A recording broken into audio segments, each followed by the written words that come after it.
Finally. Let's go. There he is. Made it. Oh, you're not going to let me do a video now, though, are you? I wouldn't do the video, do we? Why not? Because you got all the fancy shit behind you. Nah, it's all good now. There's just some other shit. All right. All right. Well, I should apologize because I've screwed this podcast up for the last 3 or 4 weeks in a row. So sorry, everyone. Does that mean that our podcast now will be better because we've got more that's happened? Maybe. To be honest, I can't even really remember what we talked about in the last one. It's been that long, but and we also haven't really talked about what we're going to talk about today. So it might not be that good. We'll see. What do you guys want to talk about? Just an update on our projects, and I want to talk about the Twitter thing. Well, I reckon Dave had a good insight on the Twitter. So when it gets to that, he needs to re-say what he said in our chat. 100%, because I completely disagree with him. So I'm keen to hear more about that. Awesome. This will be good. All right. Before we get to that, what have I been working on? I've been working on a bunch of stuff in Web3, doing a little bit for On-Chain Monkey. We've had some very interesting chats in the DAO. So we had the first big proposal that got voted down by the On-Chain Monkey community. One didn't pass, which was very interesting. So that's been the topic of the week. What was the proposal? Basically to hire a DAO coordinator. So we had a DAO coordinator and they moved on, and we had a proposal in to basically hire a new one, and the community went, nope, that's not going to work for us. So yeah, it's a Web3 tax. Definitely not have a Web3 tax. I wish it did. Have you seen the Web3 taxes with some of these things, isn't there? Or have you seen the jobs at Yuga Labs that they've just put out? I did, yeah. 149K USD for a designer. That's ridiculous. That's a Web3 tax. That's a Web3 tax. What does that mean? Just because it's a hype category? Well, I mean, there's jobs in Web 2 that pay half that, right? And then you go and work for a company like Yuga, and all of a sudden it's Web3 tax. There was other roles too, wasn't there? Like front end, devs, back end, full stack, other things too. Oh yeah, all of those. But I was speaking to a dev today, and there's just no one's left in the space, and so to get devs now, it's pretty tough. You're still. You mean no one's left, as in they're all going to work in something else? Well, just the ones that are interested in working in Web3. I think that for 12 months ago is a very different story. Everyone was sticking their hand up left, right, and center for Web3 roles, and I think what's happened is that people shown that from an engineering perspective anyway, that a lot of people didn't have the chops eng wise. They were kind of learning as they worked, and it just didn't work out. And so the few people that are still around who actually know what they're doing with smart contracts, Bitcoin development, all the rest of it, are few and far between. Well, and to compound that, most of the ones that are still around are so rich they don't need to work. They built protocols, and they've already I've seen a few people go, well, who can I get? And they're like, well, they're not going to work anymore because they've got a $50 million protocol. Why would they be interested? That's the Conor McGregor effect. Yeah, true. Mm-hmm.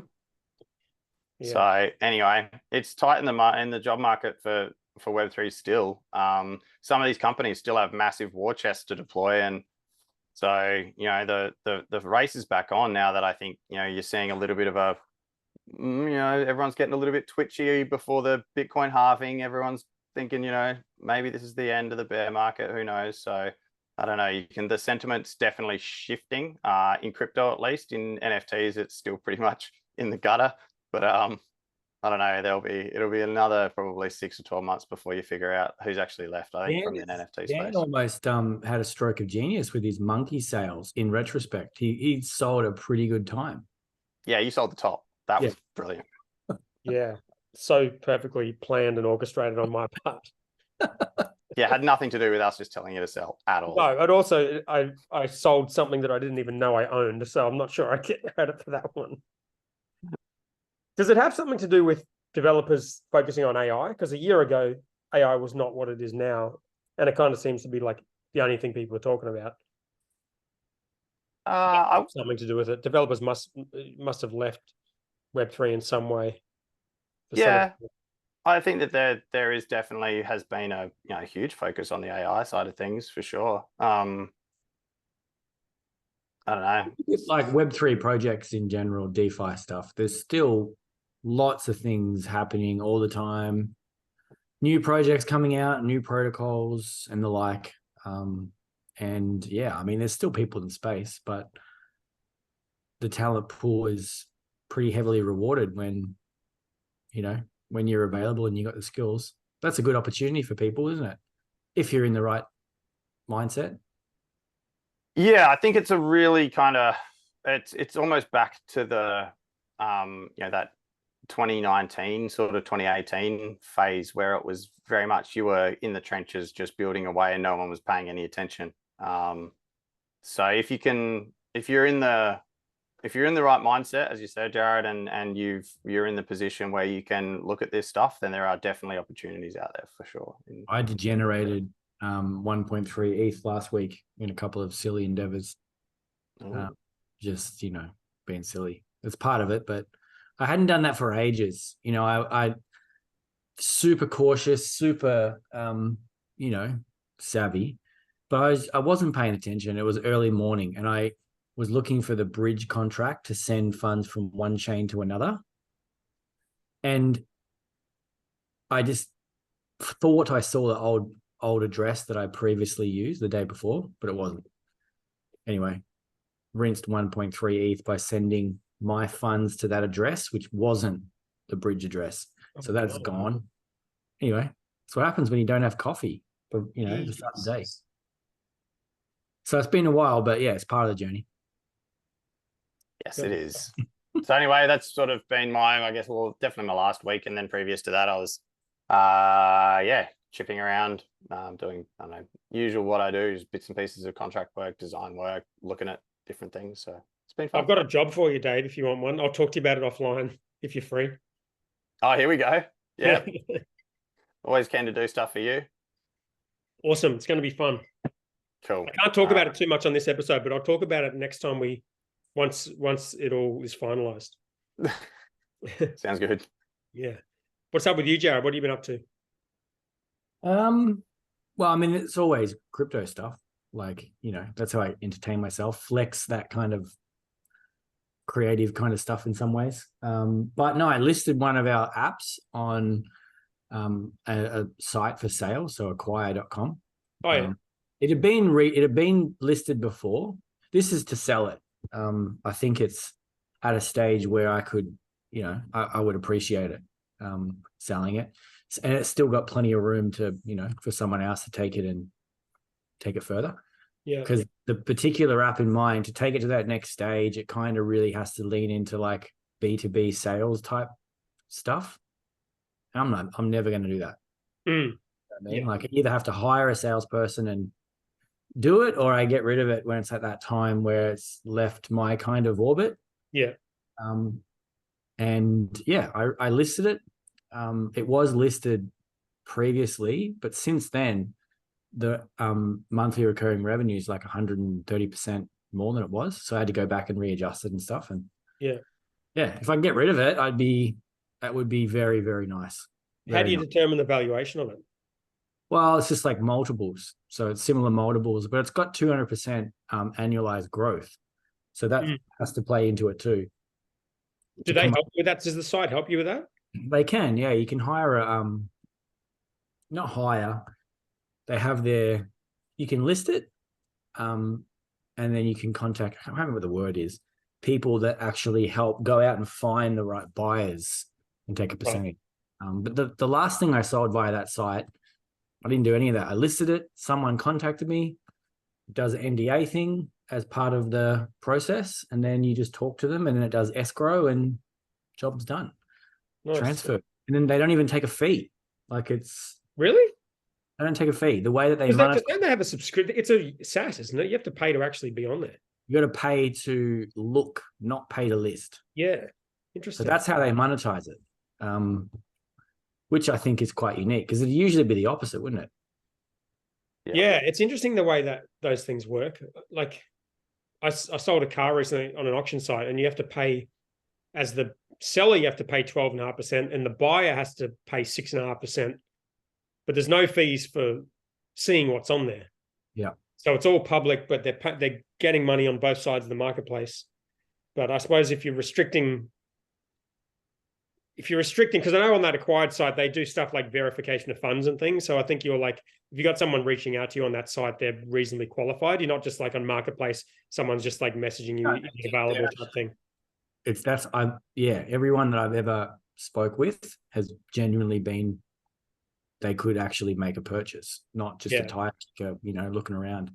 But I think they've introduced some sort of like premium version of their listings as well, where you could theoretically get someone to take you through the process and they take a commission. But if I could sell it, that would be really nice. Because I've obviously sold a few smaller apps, but this would be a bigger one. Right. And it would just make sense to do it at this kind of stage. Did you think about putting it on Flipper, or is that just a bit of a shit show? Based on how well that last one went, I just went to Acquire. Because you can just connect all your metrics, like your Stripe and etc. So it's just so easy. They can see the MRR, they can see the growth, they can see Google Analytics stuff.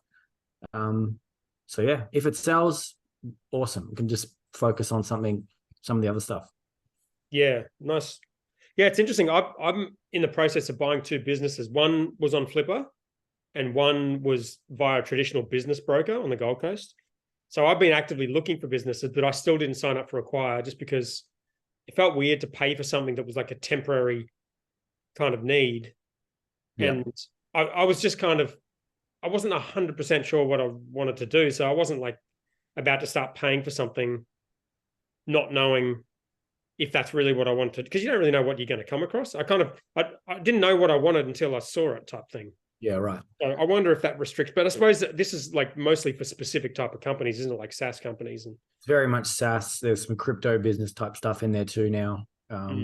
There's like obviously an AI category now. But from what I've seen, most people who I've spoken with are buying portfolios of things.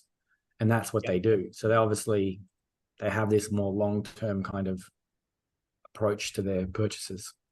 Yeah, one of you guys sent this tweet. This was what we were going to talk about a few weeks ago when we when I probably fucked it up and didn't come on the call. This tweet thread about this sort of multipreneur type idea. I think that was you, Joe. I'll put it back in here. I'll put it in our show notes on yarnsolo.com. I cannot remember how that. It's basically this idea of a lot of people have like multiple things they're working on. Basically, what you do with connected PE, like you just have lots of different things you're working on. Like it used to be the way, and especially for me, it used to be for me, I only want to work on one thing because I thought you focus on one thing. That's the best distribution of your energy. But there's a lot of people going in the other direction now where there's so many little things you can work on and work around your own time, your own things you want to work on. Like you just said, you don't want to do B2B sales, so you just won't do it. So this thing falls out of your portfolio and then you'll put your energy towards something else and then you'll have a portfolio of different things to work on. I mean, that's just kind of how it organically came to me. But it was mostly because you try and launch things and, you have a lot of different shots on goal. Eventually, some of those take up, and become worth more time and attention. So it wasn't like an intentional strategy at all. But the one thing that I have that maybe is different to other examples is everything I ever build is in the same audience. It's just 4 features. So it's like build this thing and we can deploy it in the same audience. So I don't have to go and acquire new audiences each time.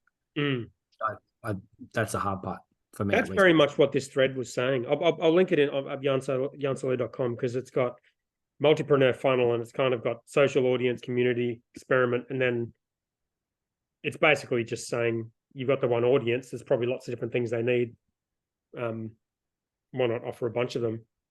But yeah, I'm kind of going down this path now too because when I started Black Ops, I shut everything else down for one reason, because I was going into a partnership, and in the previous partnership I was in, it caused tensions. Like the fact that I was working on multiple things caused tensions. And then when my co-founder started working on multiple things, that rubbed me the wrong way as well.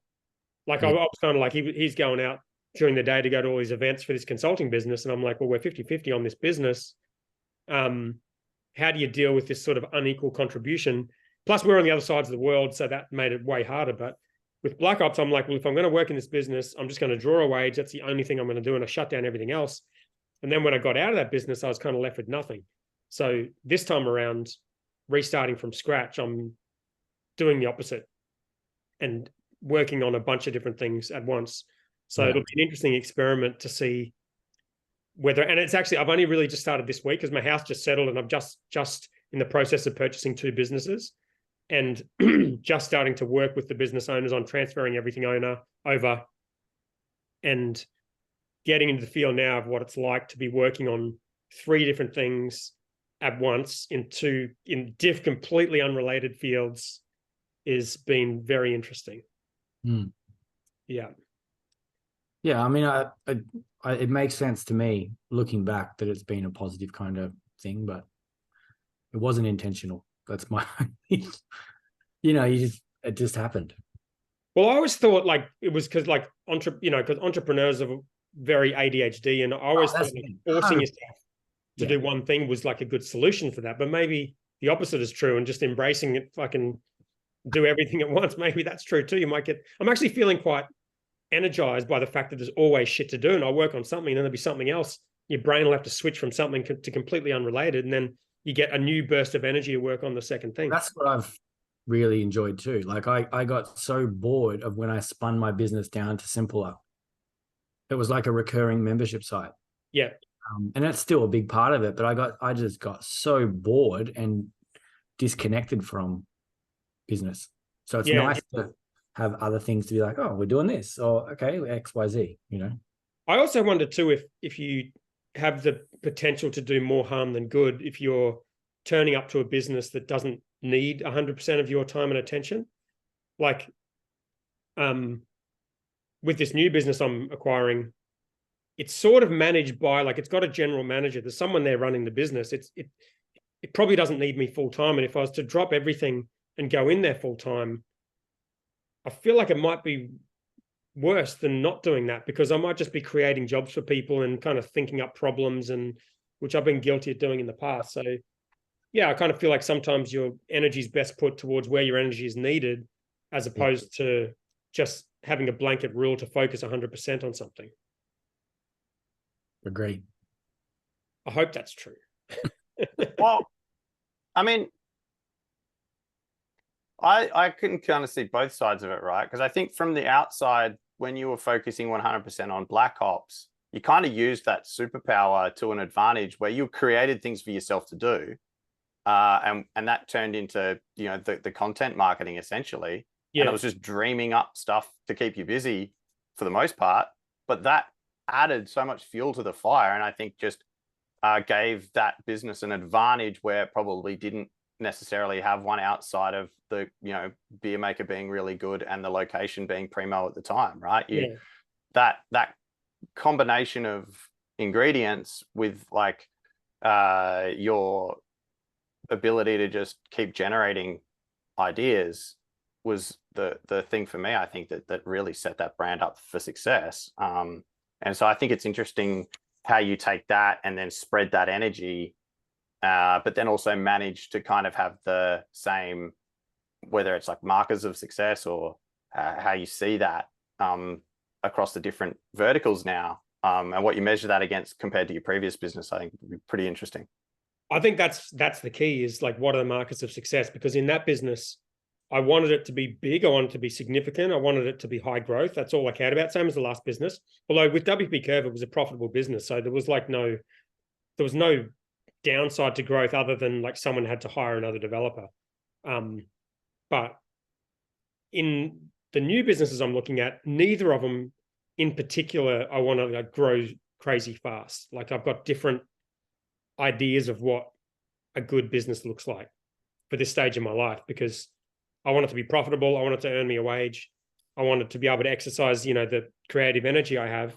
But the idea of ending up in the AFR for another year, the fast company list is not appealing to me really. And dealing with the, just the craziness of startups and extreme growth is not that appealing to me at this stage of my life. So I think if you've got sort of a portfolio of businesses where you might have some things, Jared, where they just kind of run themselves, and that's perfectly fine. You might not necessarily want to grow that. And you might have something you've just started, which is like consuming all of your energy, but that's something you really need to put a lot of effort in to get off the ground. And that might work perfectly well. And that's kind of where I'm at. I'm not looking to grow something super fast as a one thing. I'm more looking for a longer term, like how do I have a bunch of businesses that will give me the lifestyle I want ongoing.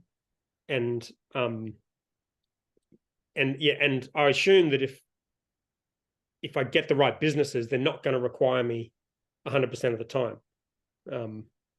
But I'll find out the hard way probably in a few weeks if they do. I think that brings up a pretty interesting point around like the reason for, the business itself. For me, I'm always interested in the creation side of things. So being a creative, I have to work in the business because that's how I get my kick, right? Like, yeah, I can't sit outside the business and look at everyone else doing the work and that be fulfilling enough that I'm like, yeah, this is my, reason to get up every morning. Yeah. So I'll generally be on the starting end of things because it feels that kind of like creative need for me. But then I've, got a bunch of mates on the complete other side of things. And I feel like you're sort of transitioning there in some ways, Dan, around they'll buy things like, garbage truck runs and they'll like really random businesses that you just would never think of in a million years, but that literally like need to exist. They do great turnover. They're like you set and forget, but they're boring as hell. And they love pulling portfolios of those things together because then they spend 80% of their time on the golf course. Right. So, okay. Well, I'm not quite there yet. But do you know what I mean? Like, I know what you mean. Yeah. The idea that like you're building your free time or you're enjoying what you're doing, like, and balancing that, I think like that's a really interesting thing to think about. Yeah, I think I'm in a position where I'm sort of in between. Like, I like the idea of, like with Black Ops, I like the idea of bringing some of that online marketing content to a traditional business and bringing that transparency to a field where it didn't really exist. I thought that would be like a fun thing for me, but also like you mentioned, a point of difference between us and other brands. And like with this new business I'm buying, it's very much a traditional business. I've got this small hosting business I'm buying, then I'm buying another one, which is a lot bigger. And it's a traditional business that's existed for 20 years. But I think there's a lot of opportunities in there to apply some creativity and, maybe launch a new product, a redesign of certain things, and kind of inject the best bits of myself into those things while the operation keeps running by the people who are currently running it, which is sort of a hybrid, I suppose. Yeah, I think it's that ability to understand, I guess, and have context around just how you would achieve that and see the opportunity to do that. That only comes with the experience of, I guess, doing both things, right? Yeah. That's cool. I'll tell you guys more about it when I can. It's not quite finalized yet. So sounds good. I better not ruin it. Let's transition.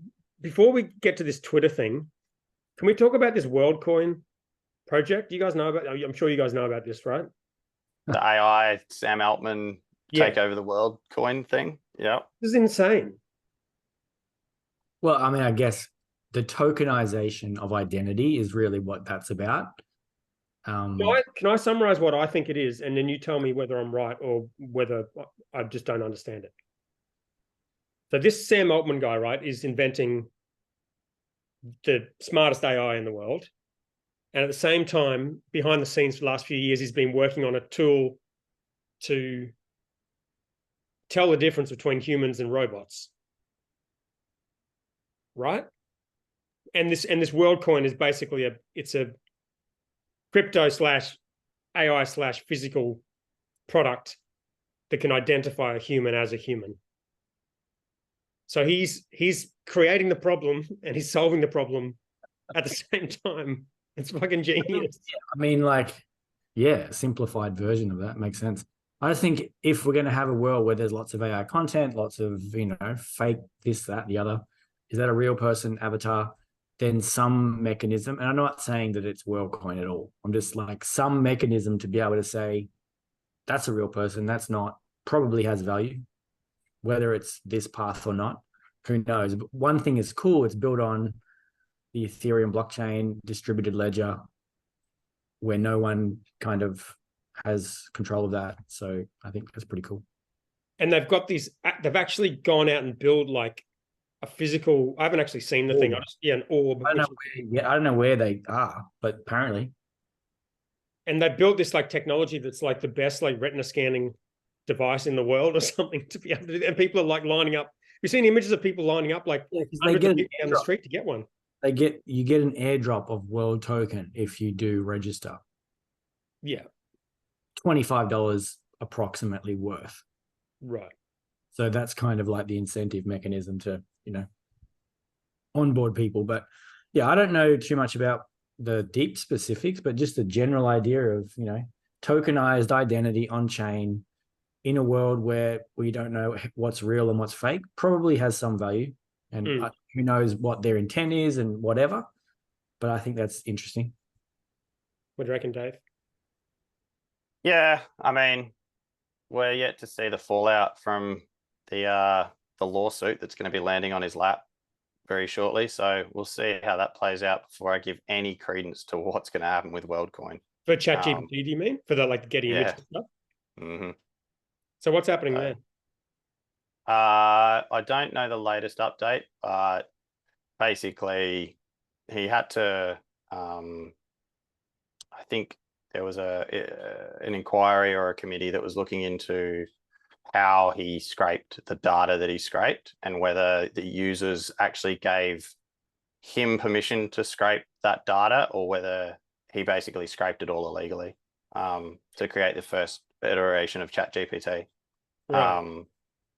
And the consensus seems to be that the data that he took, that he's now using and monetizing, was never signed by the people that he took it from, as in the individuals. Yeah. Because didn't they have like images that were generated and they had like Getty Images watermarks on them and shit like that? Yeah. In the early days, you could basically generate whatever you want like that.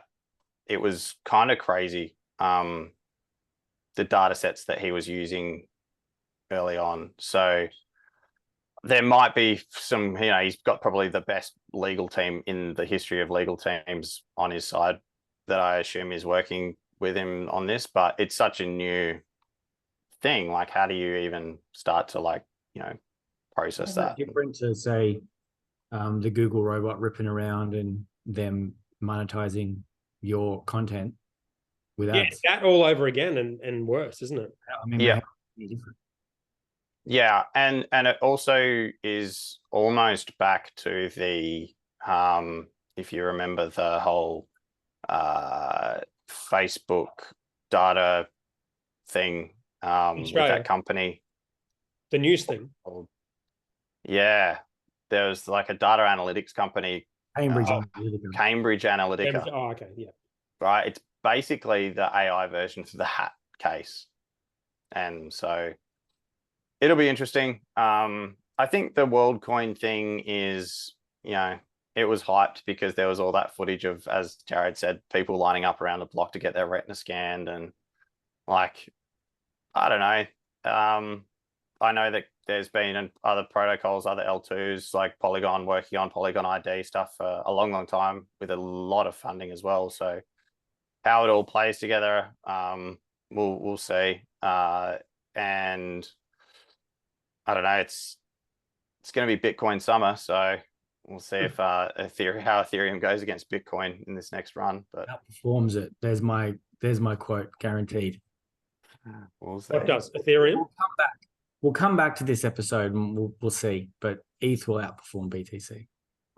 Give us a time frame. Let's do an over under. 5 years. Okay, all right. If we're still doing this podcast at 5 years, given we've done 3 episodes in 3 months, I genuinely feel that like it's deflationary and a lot of other reasons. I don't know. They both got good Lindy though, which is I think a good thing about both of them, BTC and ETH.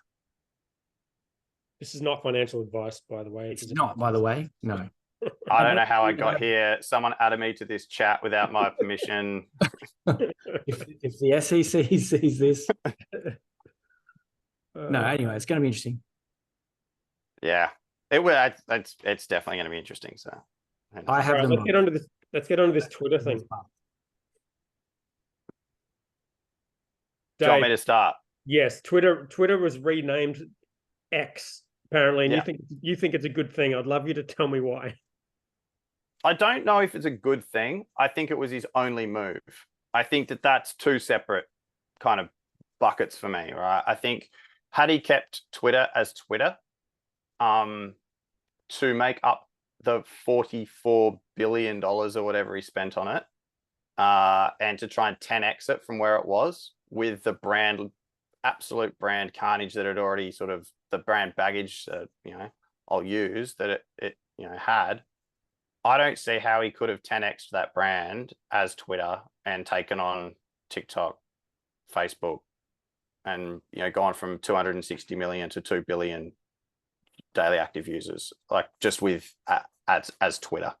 What was wrong with the brand? Like it's probably, it's arguably one of the most recognizable brands in the world.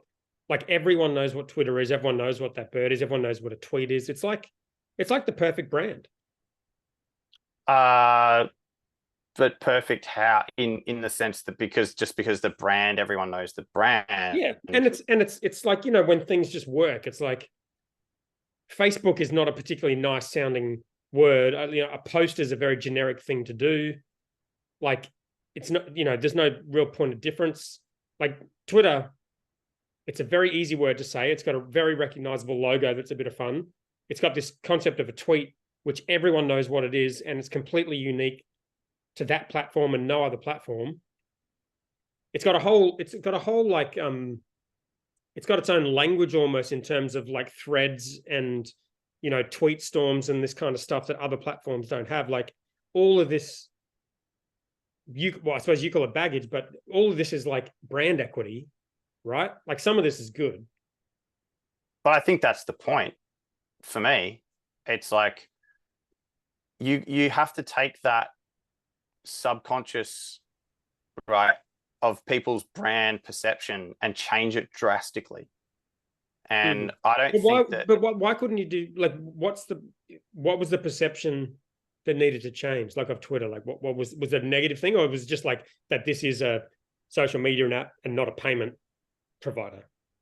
Yeah, I think that for him to basically say, well, I want to be the app of everything, which is clearly his goal. He's looked at WeChat. He's looked at, some of these other apps that do it in, China and South Korea, and said like, right, we can roll in everything that I've wanted to do since I owned X at the start and then built PayPal and then et cetera, et cetera.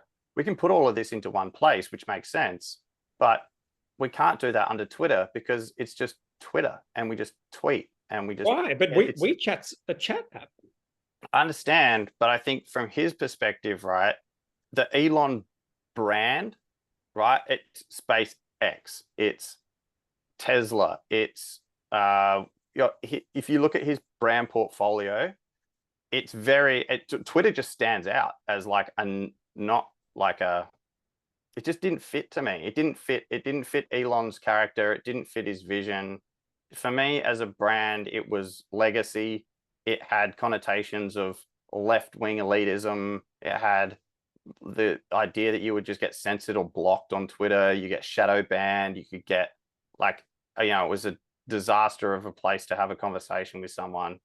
And for the most part, I think people were kind of like almost apathetic to the brand in a way. It was just like, yeah, Twitter exists, but no one cares.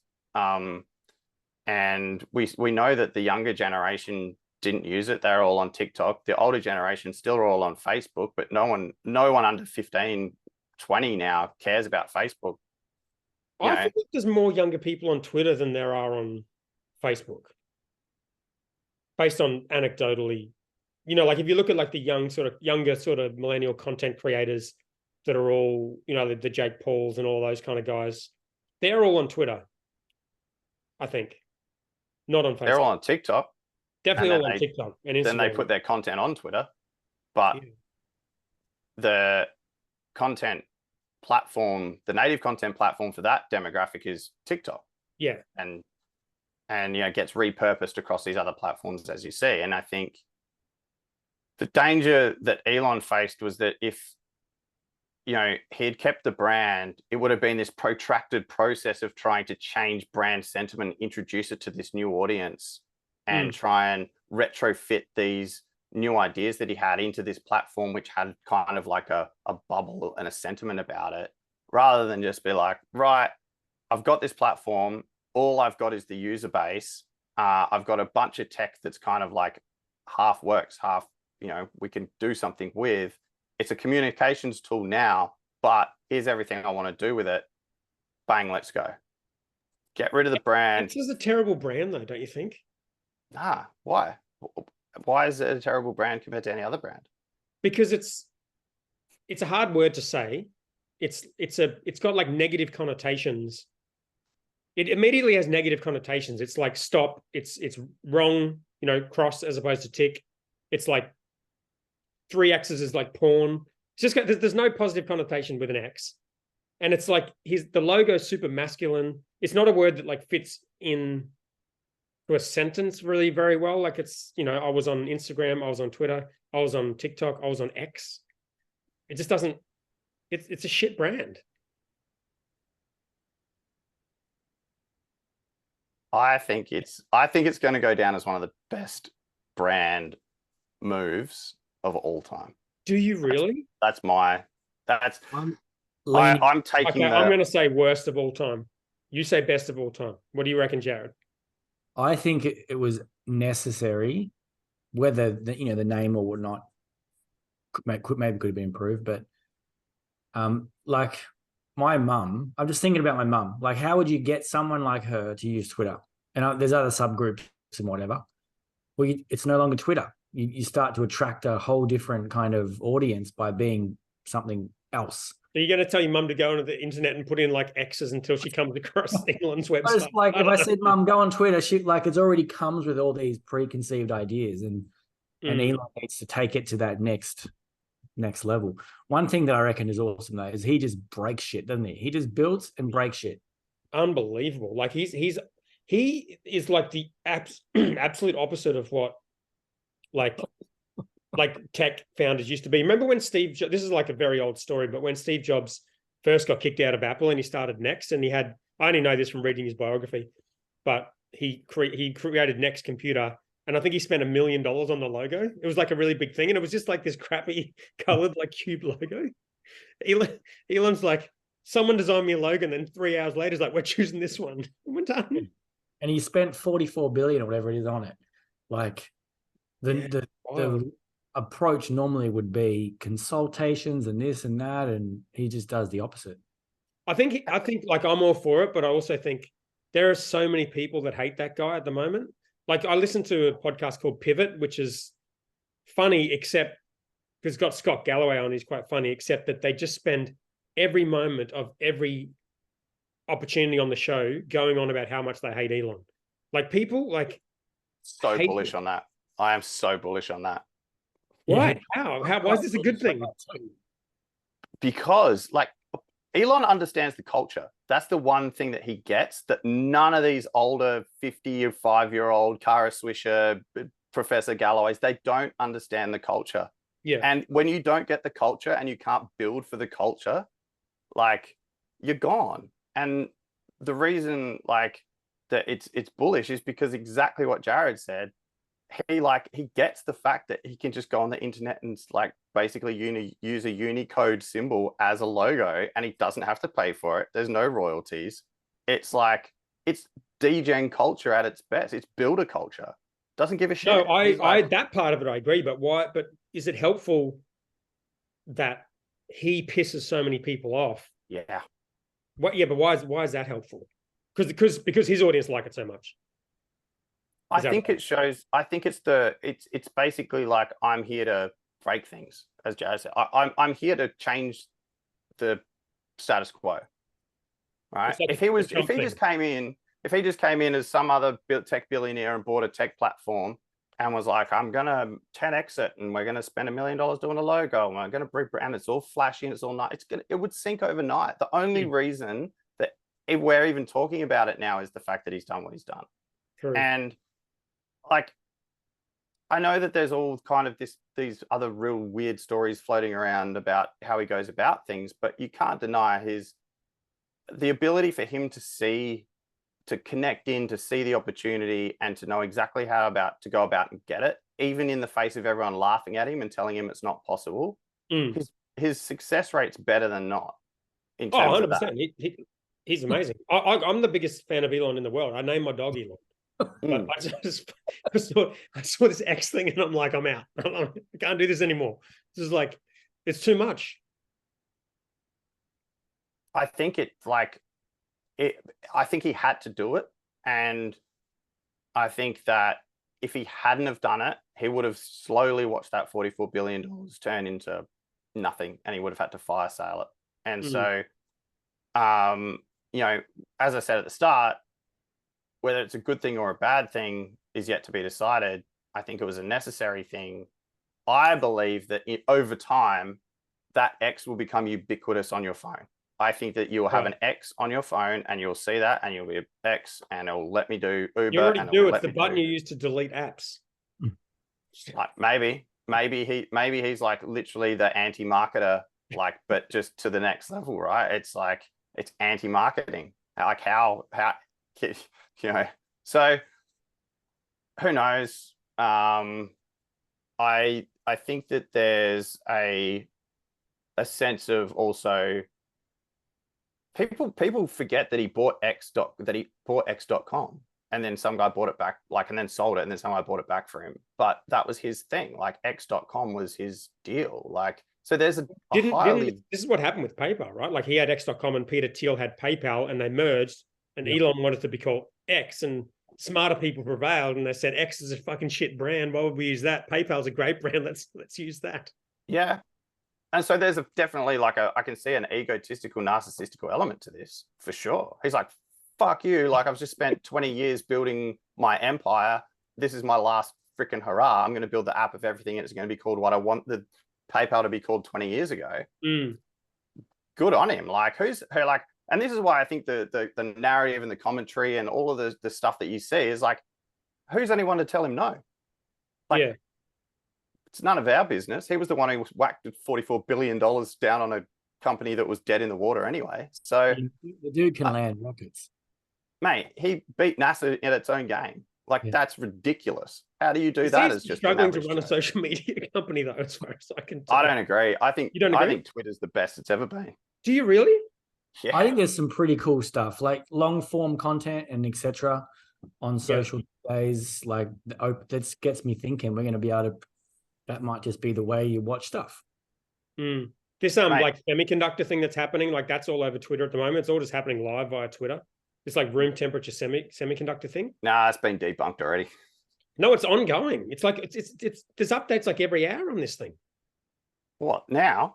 Yeah, there's like people in different parts of the world like recreating it, like putting out random tweets and shit.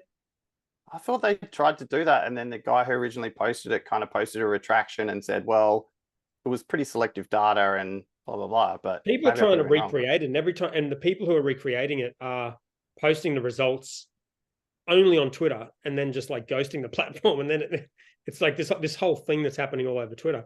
It's not happening anywhere else. So, I mean, that's tells you that I guess there's some relevance to the platform still. But I find, like, you guys have got blue checks, right? So you're paying to use it. I'm not paying to use it. I have absolutely no reason to. But there's pretty much no point me being on Twitter anymore from a producer point of view, because I put stuff on there and no one ever sees it. And the only stuff I ever see is people with blue check. So it's kind of become this, like, if you want to pay to play, then, you know, maybe it's good. But if you don't, it's completely useless. But this is like I think where he got it right and Meta failed, right? I think that they missed the boat. He introduced the pay to play model before anyone else did. Why is it better? Why do you want to pay for it?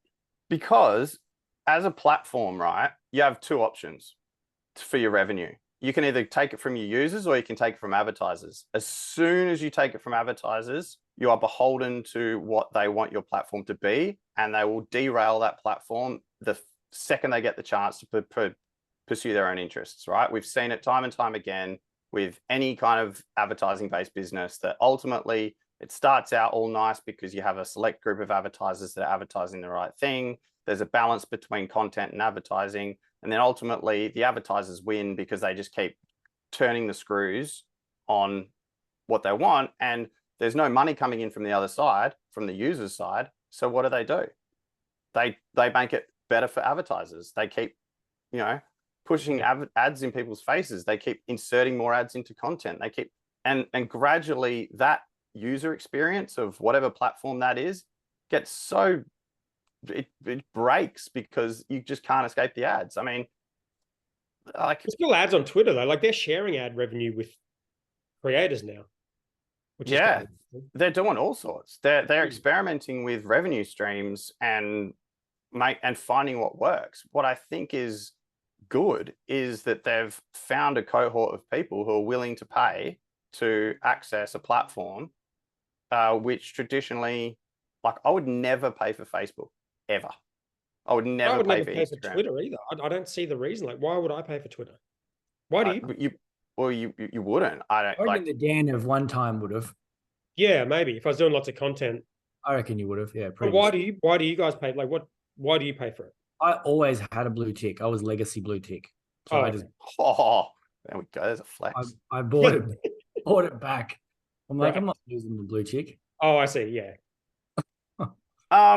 I thought, because I've run an advertising-based business with the magazine, I knew where it would end up if users didn't pay. And so for me, it was almost like, finally, like someone's actually gonna try and change the relationship and put the power semi back in the hands of the user. And I think, like, for me, it was just a acknowledgement that advertisers didn't have to have the final say, which is how it kind of, you know, crushed my business essentially with the magazine. And you know, without having, and even now you see it, like, man, every single newspaper website is behind a paywall now. Like, you go to anywhere and you one ad, like, oh, you've run out of your free one ad for the day. Like, and there was also a huge spam problem, which this verification thing seems to fix, because if it's elevating all of the verified users' posts, then, like, I definitely don't see as much spam on Twitter anymore. Yeah. So basically, you know, they solved essentially a lot of the bot problems because, you know, there was no, like, ROI on spinning up 500 accounts and just going nuts. So, yeah, there's a long way to go with it. It's not perfect, but I think that from a tech perspective, if you're a paying user for a service, then it's incumbent upon the service to provide value back to the user, because that's your customer, not the advertisers were the customers, not the users, right? For a long, long time. And I hated that model, you know, a little bit out of personal experience, and I think a little bit out of the idea that, you know, I could see how subversive advertising was becoming. And so anything that put the power back in the hands of the user was a good thing for me. And so that's why I think it's ultimately, you know, going to be the way of the future for if you want the best experience as a user. Is it only LinkedIn the only other one that you might pay for? Like, I mean, I'm not saying you, but, like, is that the only other social network that has that as a pretty big part of its revenue? Pretty much. Like, if you're recruiting, you'd pay for LinkedIn for sure. I can't think of any others. Well, people would have always paid to have a blue check when the blue check was a status symbol. But it's no longer. You could buy accounts. You could pay 50 grand and you could just buy one. Exactly. There was always a potential market in there for that. But as soon as it became a market, the market would go away because it's no longer a status symbol. Do you know what I mean? Like there was always people who wanted a blue check and would have paid for it. But if it turned into something you buy, you no longer want it as much, which is basically what Twitter is now. Like everyone's got a blue check. So there's no desire to have one. Whereas like when you used to have one, Jared, it was like a flex. Oh, 100% was. I got gifted mine somehow. I have no idea. Yeah. And it was a flex. And then Elon rugged them. So, but did you see he rugged the username X too? I saw that. That's it's very sad. The dude wanted $1 million for it. Like, and he just, no. Yeah. Wow. Yeah. He does what he wants. Crazy. Can I end this podcast with a warning? I'll try to keep this brief. When I first started my business back in like 2006, I used MYOB because that's what my accountant told me to use. And I hated it so much. It was the worst software I've ever used in my life. It was absolutely awful. And then they invented Xero, and it just made my day. I was like, this is like the best thing ever. So I moved over to Xero just like 15 years ago.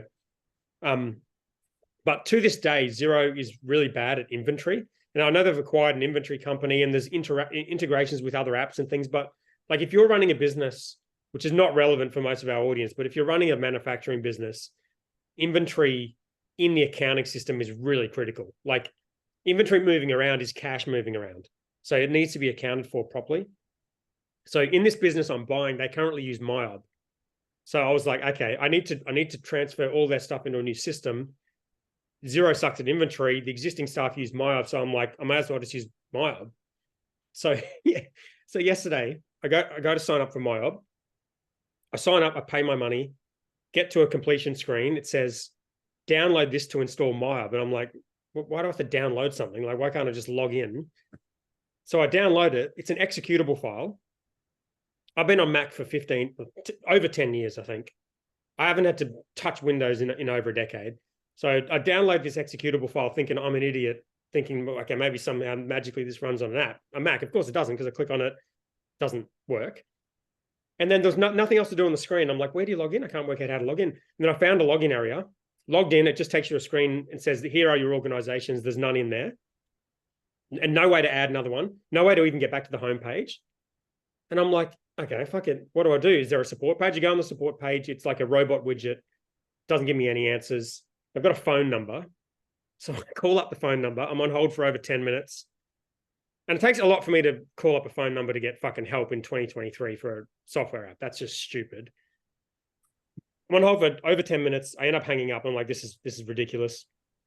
So I just start Googling it. And then it takes me to a help page saying, if you want to use MyHub on a Mac, you have to install Windows on your Mac using boot. I'm like, no. After like 10 years of using a Mac, I have not had to use Windows once. And now you want me to install this just to use accounting software? I'm like, I'm not doing that. No way. So I contact the guy I'm buying the business from, who's got a Windows computer. And I'm like, can you set it up for me? Because apparently you can set it up and then click a button and then it's available online. So he sets it up for me and then it sends me a link saying you're ready to log in. I log in. It takes me to another screen after I've logged in and it just says, enter your serial number. And I'm like, what the fuck is a serial number? Well, why would you have a serial number for a piece of software? So I find the serial number somehow. And then it says, link your user account to log in. And I tried to log in with my user account. It wouldn't let me in. So I called an old mate up and I'm like, I don't know how to log into this. Like I've logged in with my user account and he's like, it just says administrator in there by default and there's no password. And then it is like, you just have to press enter and it lets you in. This is the accounting system. And then so I just pressed enter and it let me in and now I'm in MYOB. You just explained literally why Xero became the tool that it did. Can you believe that? That was 15 years ago. That's why, because everyone ran localized copies of their accounting. It blows my mind that it's still shifting. How have they not solved this, or at least like attempted to? I mean, obviously without the inventory thing, that adds a hurdle, but you can do MYOB to Xero conversions for like nothing. Xero is just like, it's so much better in every way except for the inventory. The inventory is shit. And I don't know like it's almost becoming a thing, like the MYOB thing, where it's like there's something that's so glaringly obvious with this thing that doesn't work that they don't seem to be solving. I don't know why, but Yeah. anyway, if you're listening to this and thinking about MYOB, which you definitely wouldn't be because you're not an idiot, don't. It's not 2000. Look forward to place to end it. I hope you like my story. Okay. We look forward to the update. Yeah, I'll keep Yeah. going. Yeah. Can we get season 2 underway for the Dan versus MYOB? Yeah. We need a series. Topic for next Actually, week. talking about series, we're watching a bit of Better Call Saul. If you haven't watched that one. I'm rewatching Breaking Bad because my son wants to watch it. Better Call Saul's up there. It's good. I'm Once you've done that one. I'm rewatching The Wire. Oh, I don't want to start that. I'll never stop. That'll be, yeah, that's not good. So much better this time around too, just because you're kind of, even more in tune. You forget shit too. Like I'm watching Breaking Bad, forgot half of the shit that's happened, and just I knew I liked it. I knew it was like a great show, but like rewatching it, I'm like, this is like the best show by. Have you seen The Wire? It's not properly, not fully. I watched it when it was pre-streaming, when it was like to watch something you need to get it on your mate's USB stick type thing, and I watched like some dodgy version of it. How are you watching it? Or you do not want to answer that in the podcast? Binge. Yeah, okay. Binge. Yeah. Yep. Well, here's another tip. Don't buy a Roku TV because it doesn't have binge on it. I think we went through that one other episode. I can't watch binge. I have to plug in my computer to the TV. Well, there's probably an episode in looking at absurd things that are still businesses that we deal with. MYOB is one, but there's probably others. Yeah. You still do it because you kind of have to, don't you?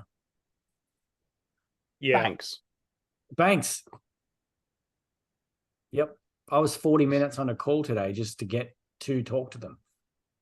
I want to move my money. No. Yeah. What? They're very good at that. They're very good at keeping your money.